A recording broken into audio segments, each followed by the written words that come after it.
Good morning every student.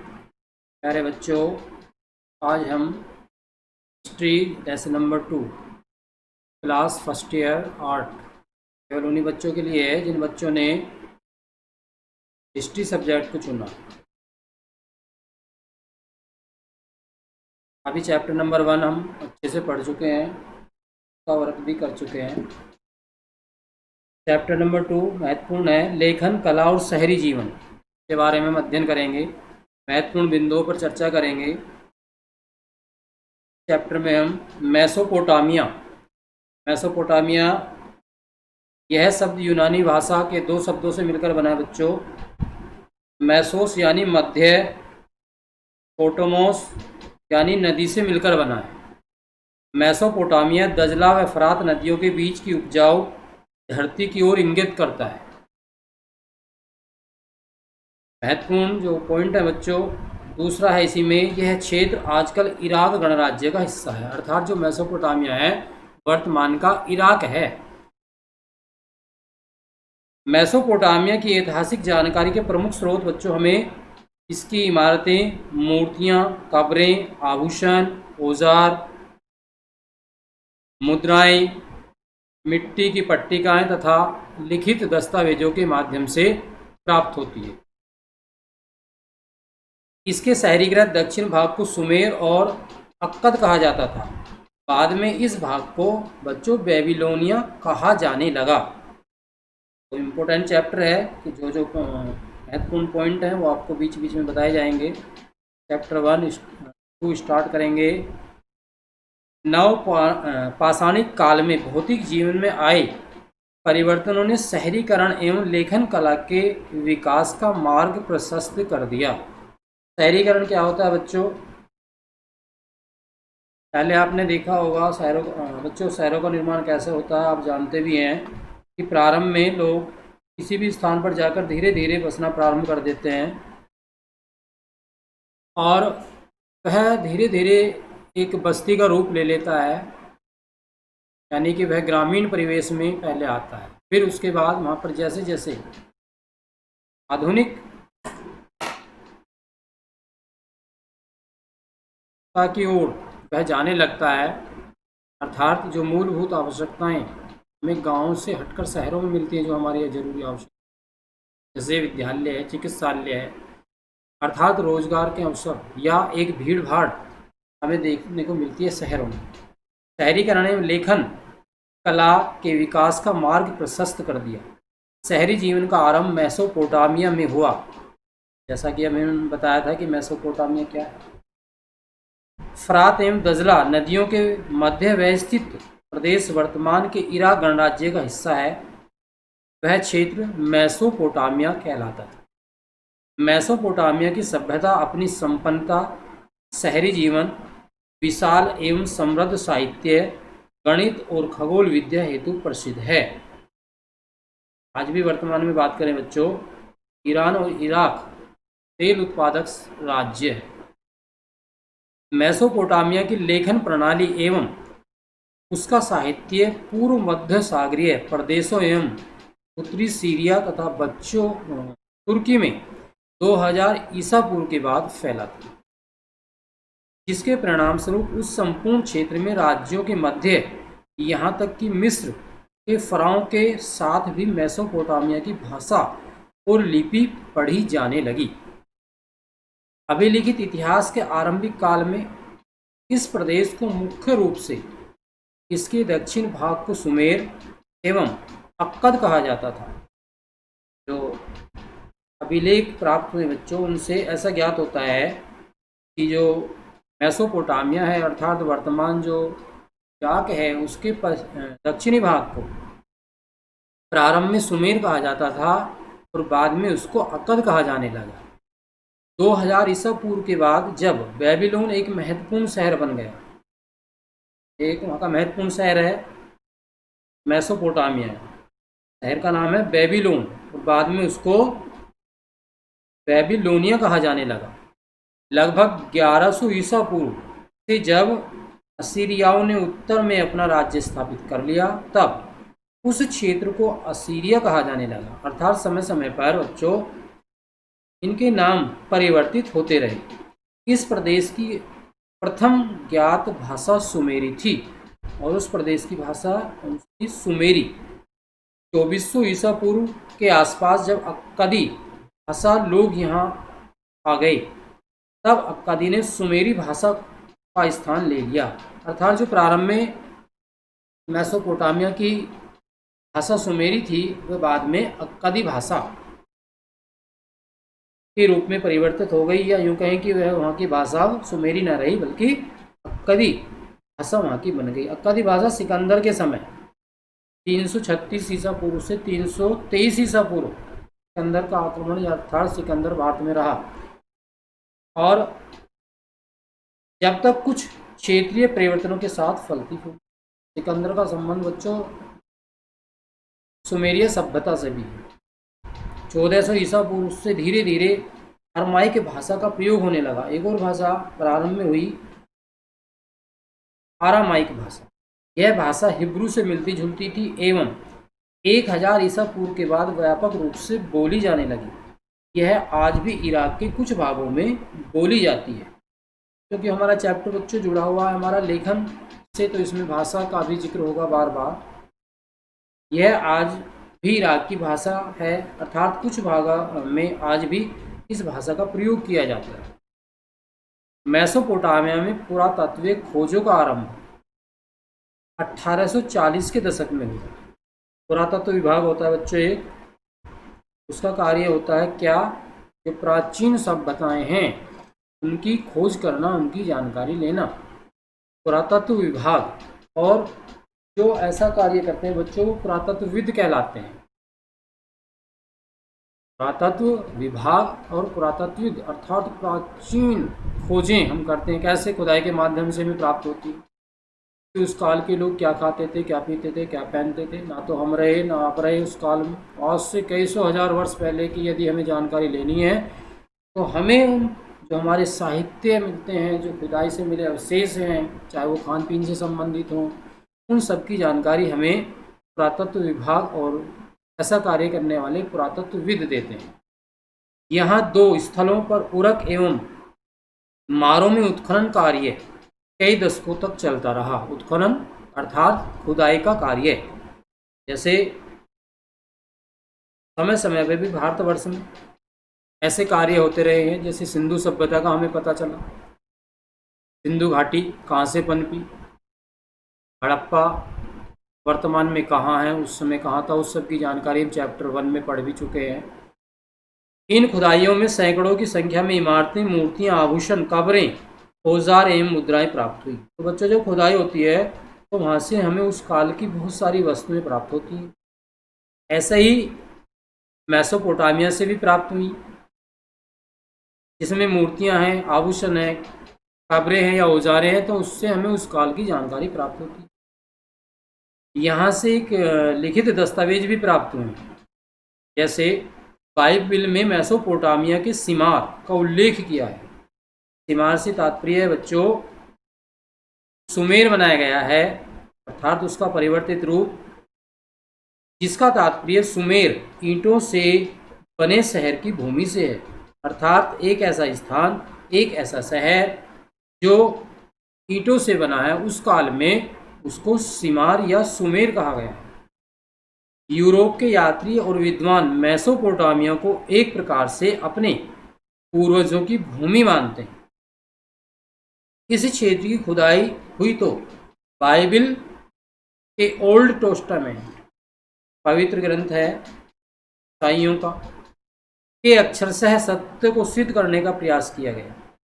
एक British समाचार ने 1873 ईस्वी में ब्रिटिश म्यूजियम द्वारा प्रारंभ किए गए खोज अभियान का खर्च उठाया, जिसमें मेसोपोटामिया में एक ऐसी पट्टिका की खोज की जानी थी जिस पर बाइबिल में उल्लिखित जल प्लावन की कहानी का अंकन है।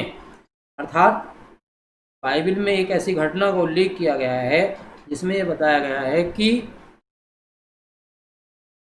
बाढ़ आई बहुत बड़ी भारी संख्या में, और कुछ लोग ही उसमें जीवित रहे। प्रत्येक उसका एक जोड़ा जीव जंतुओं का रहा, वो कहानी आगे आएगी बच्चों, उसको शॉर्ट में पढ़ेंगे, बताएंगे भी। एक यहाँ पर ब्रैकेट्स में दिया है आपको, जब भी पढ़ेंगे। मेसोपोटामिया नाम यूनानी शब्द के दो शब्दों से, प्रारंभ में ही मैंने बताया था आपको चैप्टर स्टार्ट करते समय, दो शब्दों से मिला है, मेसोस एवं पैटोमोस, अर्थात नदी से मिलकर बना है। इसलिए मेसोपोटामिया शब्द दजला व फरात नदियों के मध्य उपजाऊ धरती को इंगित करता है। बहुत ही महत्वपूर्ण है, यानी कि दो नदियाँ कहाँ की, मेसोपोटामिया की, दजला और फरात, उनके बीच का स्थान बच्चों क्या है, मेसोपोटामिया। जैसे भारत में भी गंगा और यमुना के जो बीच का क्षेत्र है बच्चों, बहुत ही उपजाऊ प्राचीन काल में रहा है, तो उस क्षेत्र को दोआब कहा जाता है। आपने 6 या 7th 8th में पढ़ा होगा मोहम्मद तुगलक के बारे में, तो वहाँ पर दोआब से वह सबसे अधिक कर लेता था, टैक्स लेता था, क्योंकि वह सबसे अधिक उपजाऊ क्षेत्र था बच्चों। 1960 के दशक तक यह समझा जाता था कि ओल्ड टेस्टामेंट की कहानियाँ सत्य नहीं है।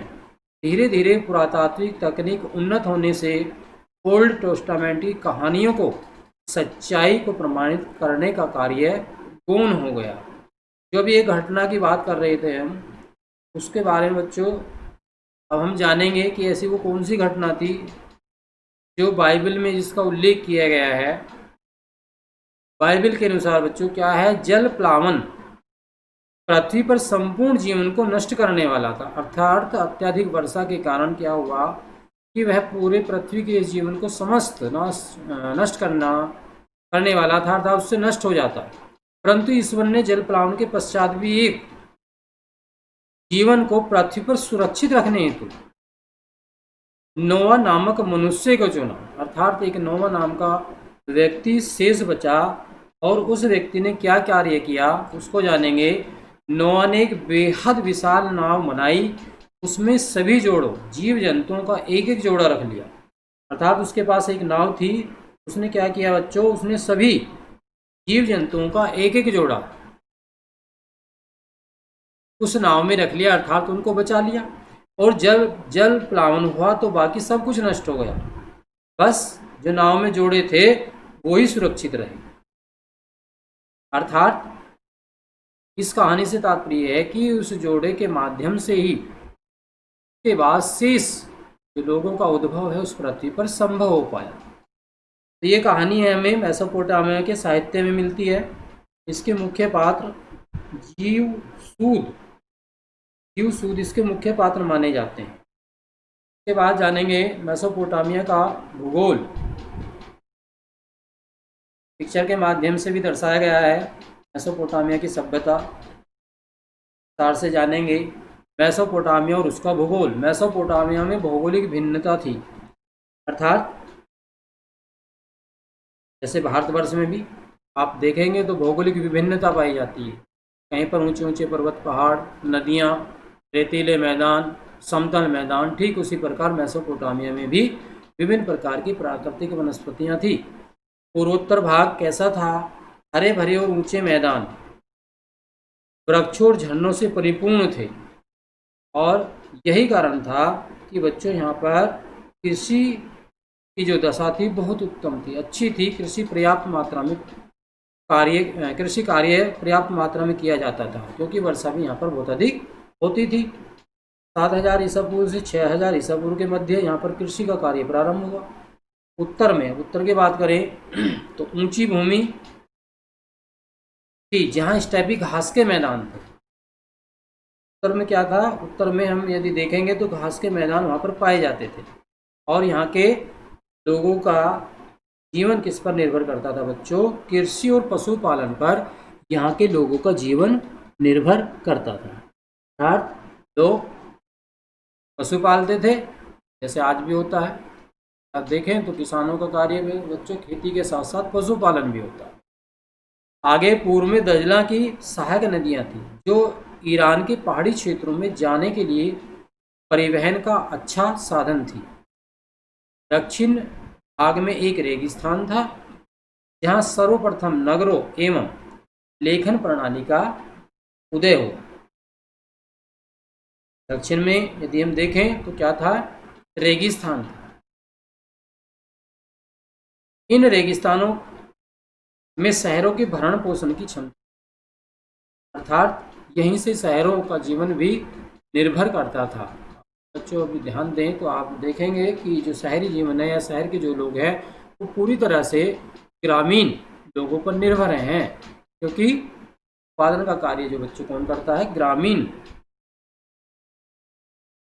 क्षेत्र में रहने वाले लोग उस कार्य को करते हैं। दजला फरात की नदियों द्वारा लाई गई उपजाऊ मिट्टी की उर्वरता से यहाँ की फसलें अच्छी होती थी। नदियों की धाराएं नहरों का काम भी करती थी।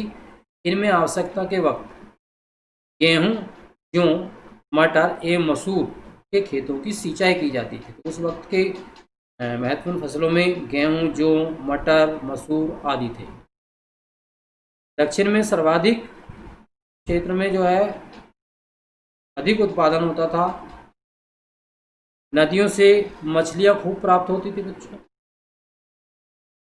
खजूर काफ़ी मात्रा में पैदा होता था रेगिस्तानी क्षेत्रों में। इस प्रकार का जो वहाँ का जीवन था बच्चों संपन्न था, अर्थात वहाँ पर विभिन्न प्रकार की वस्तुओं का उत्पादन किया जाता था। इस प्रकार बात करें तो मेसोपोटामिया का जो नागरिकों का जीवन था वह उच्च कोटि का था। अभी इसी क्रम में आगे बढ़ते हुए जानेंगे कि शहरों का मेसोपोटामियाई सभ्यता में क्या महत्व था। मेसोपोटामियाई सभ्यता संस्कृति में नगरों का महत्वपूर्ण स्थान था। नगरों का उदय विकास ने नगरीय सभ्यता को बढ़ावा दिया। जैसे हमने छोटी क्लासों में पढ़ा है 6, 7, 8 में कि जो हड़प्पा सभ्यता थी, सिंधु घाटी सभ्यता थी बच्चों, वो भी एक नगरीय सभ्यता थी। नगरीय सभ्यता एक अनियोजित तरीके से बसाई जाती है, एक सुनियोजित तरीके से बसाई जाती है। जैसे हम बात करें तो मेरठ डेवलपमेंट अथॉरिटी MDA द्वारा जो कॉलोनियाँ बसाई जाती है बच्चों, एक विकास प्राधिकरण, मेरठ विकास प्राधिकरण, आपने नाम सुना होगा को बच्चे से, एक सुनियोजित तरीके से उनको बसाया जाता है, एक प्लान के अंतर्गत बसाया। यदि आप उसके विपरीत ग्रामीण क्षेत्र में जाएंगे तो जिसका जहाँ मन कर रहा है, जिस प्रकार से उसको जहाँ पर भूमि मिलती है, प्लॉट मिलता है, उसी के अनुसार वहाँ पर वह उसको खरीद लेता है, बच जाता है। कहीं पर सड़कें छोटी तो कहीं पर संकरी, कहीं पर बड़ी, यानी कि एक कोई नियोजन उसका नहीं है। जबकि जो आवासीय कॉलोनी बच्चों बसाती है गवर्नमेंट, वो एक सुनियोजित तरीके से बसाई जाती है। सुमेर, बेबीलोन, असीरिया आदि उस समय के महत्वपूर्ण शहर थे। शहरों ने सामाजिक राजनीतिक संगठन के उदय में सहायता पहुंचाई तथा इसका प्रभाव ग्रामीण एवं शहरी दोनों पर पड़ा। यद्यपि मेसोपोटामिया की भूमि उपजाऊ थी, परंतु नदियां सदैव विश्वसनीय नहीं रहती थी। इनकी जलधारा में परिवर्तन होने से कभी बाढ़ तो कभी सूखे की स्थिति पैदा हो जाती थी। ऊपरी इलाकों में बसने वाले लोग अपने जल अपने खेतों में ले जाते थे, जबकि नीचे वाले क्षेत्रों में रहने वाले लोगों को पानी नहीं मिलता था। समस्या थी।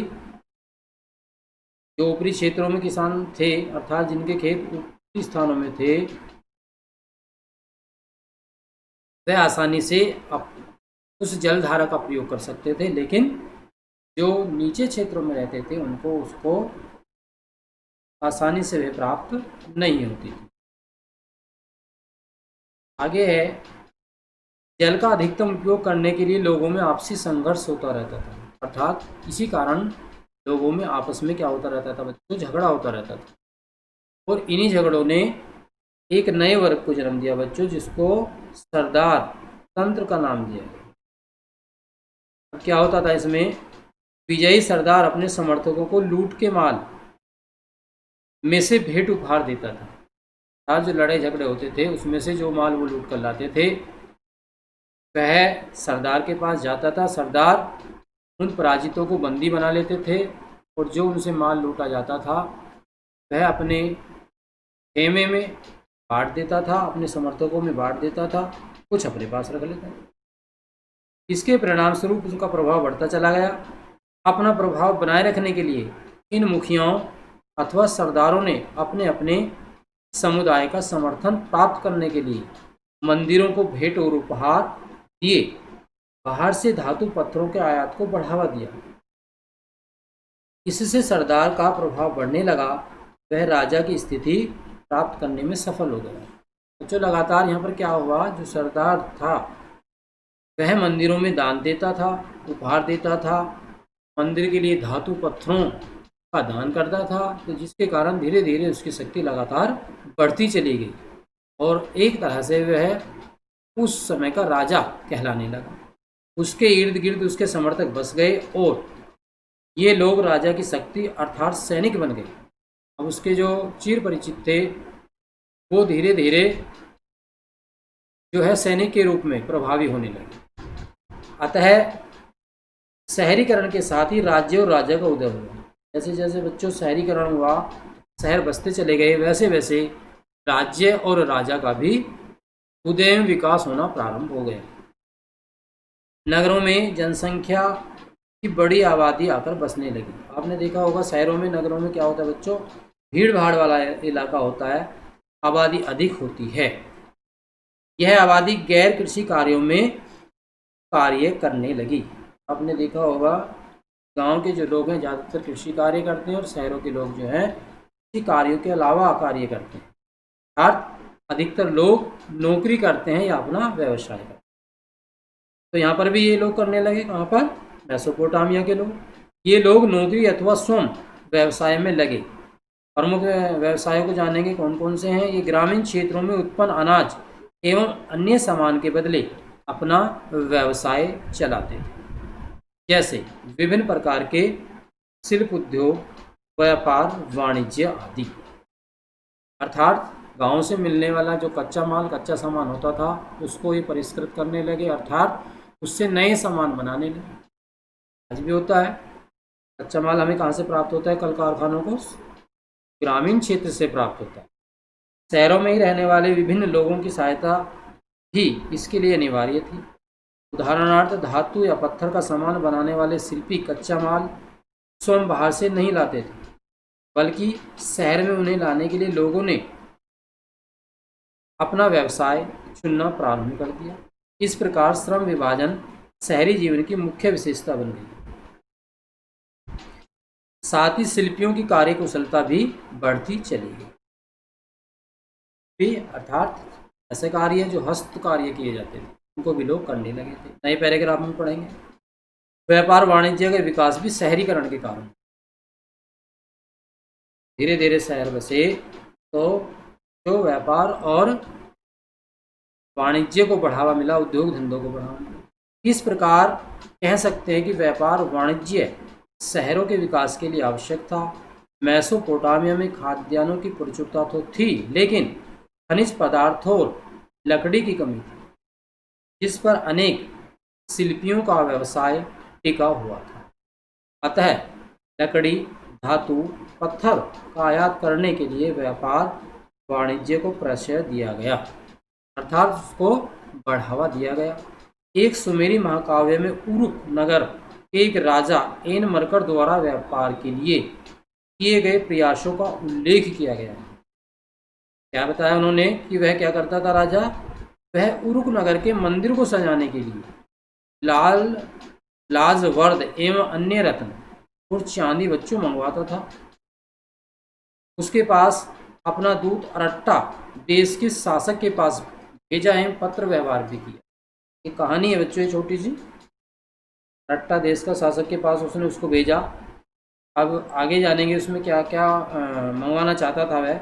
मेसोपोटामियाई गाड़ियाँ, नाव, इमारतों में प्रयुक्त करने के लिए लकड़ी एवं उपकरण तथा गहने बनाने के लिए तांबा, रांगा, चांदी, सोना और बहुमूल्य पत्थर वह तुर्की, ईरान, खाड़ी पार देशों से मंगवाते थे। अब क्या करते थे वो? बहुत सारे ऐसी वस्तुएं जो उनके यहाँ पर पैदा नहीं होती थी या प्राप्त नहीं होती थी खादानों से, तो उनको अन्य देशों से मंगवाते थे और उसके बदले में वो क्या देते थे, अनाज एवं अन्य कृषि उत्पाद वो बेचते थे। इसके कारण क्या है, व्यापार जो है उस समय बच्चों व्यापार विनिमय के द्वारा होता था, अर्थात लेन देन, एक वस्तु के बदले दूसरी वस्तु को लेन देन करते थे। मेसोपोटामिया में सिक्के का चलन नहीं था। क्या था, मेसोपोटामिया के नगरों का जैसे निर्माण हुआ कांस्य युग में हुआ, अर्थात 3000 ईसा पूर्व में। तो वहाँ से बच्चों में क्या प्राप्त हुआ है, कांसा, तांबा और रांगी का मिश्रण, अर्थात कांसे और तांबा और रांगा भी हमें मेसोपोटामिया से प्राप्त हुआ। तो इससे ज्ञात होता है बच्चों कि मेसोपोटामिया में खनिजों की कमी थी, अतः कांसे का प्रयोग का अर्थ है ये धातुएं दूर दराज से आयात की जाती थी, बढ़ई का सही काम करने, मनकों में छेद करने, पत्थरों की मुद्राएं उकेरने, फर्नीचर में जड़ने, सीपियाँ काटने आदि कार्य हेतु धातु के औजारों की आवश्यकता पड़ती। बहुत सारे जो कार्य हैं अभी, जैसे मनकों में छेद करना, पत्थर की मुद्राएं उकेरना, फर्नीचर जड़ना, सीपियाँ काटना आदि, इन सब में किसकी आवश्यकता होती थी, में ऐसे औजार की आवश्यकता होती थी जो हार्ड हो, अर्थात धातु के बने। तो ये सब कहाँ है, मेसोपोटामिया। हथियार में कांसे के हथियार भी प्राप्त होते हैं, जैसे जो भाले का प्रयोग करते थे युद्ध में बच्चों, उसमें क्या है, कांसे की धातु से भाले की नोक को तैयार किया जाता था। अब आगे पॉइंट पढ़ेंगे बच्चों, शहरों में आवाजाही। शहरीकरण को बढ़ावा देने में परिवहन के साधनों का विकास भी महत्वपूर्ण था। स्थल मार्ग से गाड़ियां या भारवाहक पशुओं से सामान परिवहन असुविधाजनक एवं अधिक खर्चीला। तो शहरों में माल की आवाजाही कैसे होती थी, जो पशुओं द्वारा सामान एक स्थान से दूसरे स्थान पर बच्चों लाया जाता था, ढोया जाता था, वह असुविधाजनक था, अधिक खर्चीला भी था और उसमें समय भी अधिक लगता था। इसलिए परिवहन के साधनों को बढ़ावा दिया गया। परिवहन के साधनों को बढ़ावा देने से बच्चों शहरों का विकास हुआ। अब क्या हुआ, इसकी तुलना में जलमार्ग अधिक सुविधाजनक एवं सस्ता था, अर्थात नदियों की जलधाराओं में नावों द्वारा सामान एक स्थान से दूसरे स्थान पर, एक देश से दूसरे स्थान पर आसानी से लाया और ले जाया जा सकता है। बच्चों इसमें एक चित्र भी दिया है, वार्को सीड्स, इसे भी आप पढ़ लेंगे। ये पत्थरों के द्वारा दर्शाया गया है, इस प्रकार बनाया गया है, उसमें दिखाया गया है पुराने मेसोपोटामिया की नहरें एवं प्राकृतिक जलधाराएं छोटी बड़ी बस्तियों के मध्य माल के परिवहन का अच्छा मार्ग था। तो नहरें और जलधाराओं के माध्यम से यहाँ के लोग एक स्थान से दूसरे स्थान पर अपने माल को भेजते थे। मेसोपोटामिया में उपलब्ध खजूर एवं पोपलर के पेड़ की लकड़ी से अच्छी तरह की नावें बनाई जाती थी, इसलिए लकड़ी का आयात किया गया। संभवतः मेसोपोटामिया के लोग लकड़ी, तांबा, रांगा, चांदी, सोना, सीपी, विभिन्न प्रकार के पत्थरों एवं तुर्की और खाड़ी जो है सामान खाड़ी पार के देशों से मंगवाते थे। उसके बदले में क्या करते थे बच्चों, कपड़ा और कृषि उत्पादित सामान उनको देते थे, और जो वस्तुएं उनके यहाँ पर पैदा नहीं होती थी, प्राप्त नहीं होती थी, उनको विदेशों से उनको मंगवाना पड़ता था, आयात करना होता था। अपने यहाँ पर जो वस्तुएं पैदा होती थी उनको निर्यात करते थे। फरात नदी और इसकी जलधाराओं के द्वारा नदी मार्ग से व्यापार होता था। फरात नदी की ख्याति विश्व मार्ग के रूप में की जाती है। विदेशी अभियानों एवं विनिमय को नियंत्रित करने में नगरों की महत्वपूर्ण भूमिका थी। तो इस प्रकार बच्चों हमने पढ़ा कि नगरों का उदय किस प्रकार हुआ और नगरों की उस समय क्या भूमिका रही होगी देश के आर्थिक विकास में, ये सब हमने जाना। चैप्टर 2 का पार्ट 1 बच्चों यहाँ पर समाप्त होता है, और ध्यान इस बात का रखना है, इतिहास जो विषय है हमें इसमें विशेष अध्ययन की आवश्यकता होगी, तो समझना होगा, तभी हम इस विषय को अच्छे से पढ़ सकते हैं। फर्स्ट ईयर आर्ट्स में जो है आपका ये विषय इतिहास जो है ये विदेशी अर्थात यूरोपीय इतिहास में अधिक दिया गया है, इंडियन ना के बराबर है, बहुत कम। आगे हम पढ़ेंगे नेक्स्ट पीरियड में लेखन कला का विकास। ठीक है बच्चों, धन्यवाद।